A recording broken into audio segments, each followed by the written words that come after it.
sangiye indaro na ruhuru rihinga, singira isambu ngo nzajye nyihinga, nahagaze kenshi hafi y'impinga, ninde utwara ngo musabe impamba, nambuke nshakaho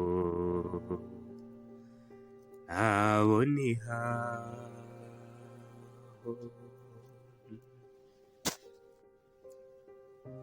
Ntunsabe ihundo sinigeze isambu, ntunsaba yera bahirya y'icyamba, kakarwa ndimo gateye ukwako, karagatsindwa gahira abako barunze kera bagwiza ubwiko. Naho njyewe nta nkuru, mu nzu nta n'umusururu, habe n'ikoro ryo guhora ngo ntize urwambyaye ingufu.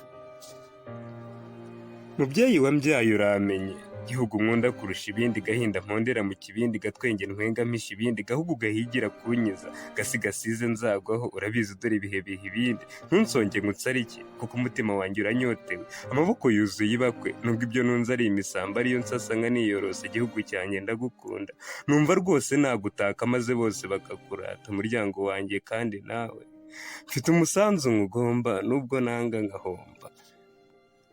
Amarira yanjye angana ikivu, umuruho wibarutse umuvu, utembana inzozi usiga inkovu, mu bandi nitwa rutumivu, ariko uyu mutima wanjye uranga ukampatira gushaka icyanga cy'ubu buzima tubamo bwanga, ngo nibura nsomye ku barushye, abaremerewe mbateruze, mbasindagize mbagezeyo, singira isuziki ngo mbaheke, ariko utazampunga nziza uko nsa, nzamutwaza mugezi iyo ajya, nubwo inzara itema amara, nkashidikanya kukuramuka.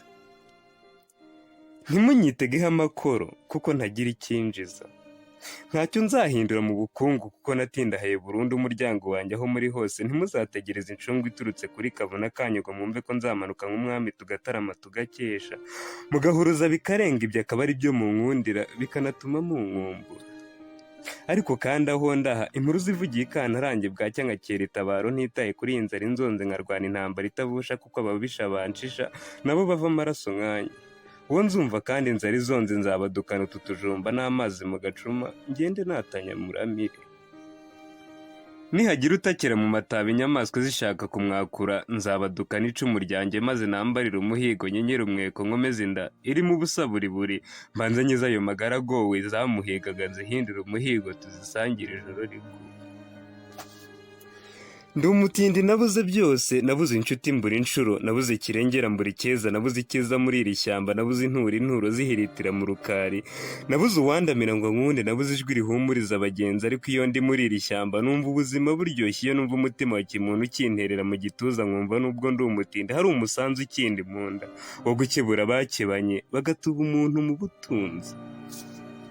Nkora n'ijwi rinjujubya rimbuza amahwemo ijoro n'umunsi, riti sinagutanagiye gutunga ku isuri isomo muyandura umwarimu mu bandi, abo wahinduye utazi ndabazi, wahinduye inshuti abari abanza ariko menya utabyitaho. Icyatumye nkusiga uko ni ukugira ngo utunganye ibidatunganyije, ugorore ibigoramye, ibyo byose ubikore ntacyo ukoze, uzakureba uko usa uko watawe ntutane, ukanatukwa ntuvuge, akakurenza amaso ntakome, ubusa uwo kwiga arinjije. Rero nkomeye nk'urutare, ntuje umusanzu udasanzwe, igihugu nkunda nzakurata, niba inshocero zigusebya nzavugira mu muheno wanjye bumva ijwi batambona, nzatoza abawe urukundo dore byo ntibisaba inoti, nzakuririmbira nshonje nzemera nkubyinire nzenga, nzagukunda bizira amashyaka, nzagutura utu dusaka mpinga, nzaguhimbira ibisigo byo nabihawe ntaguze, nzakurasanira usumba amahanga mu ntambara izira kuvusha, nzakubera intwaro ukwiye. Muryango wanjye nawe kandi nibyo sinzabatuza heza, sinteze no kubakwiza isanzu, ariko hari icyo mfite mu cyanzu, mfite urukundo ruhinda cyane. Ahari wavuga uti se umutindi atavuze ibi yavuga ibi, nanjye simvuze ndacecetse, ariko akagende kutujumba nimwumva rwose inzara ibazonga, muzaze mukure mwica umwaku, dore ko inzara ngewe twanywaye, abaturanyi kandi nibabasura twa dusaka twanjye turi mu mutiba, muzatwanzike mubazimane. Dore ntawe ugaba icyo adafite keretse uwirarira. Nuko rero igihugu cyanjye nawe muryango nkunda cyane, uyu ni wo musanzu mbagomba.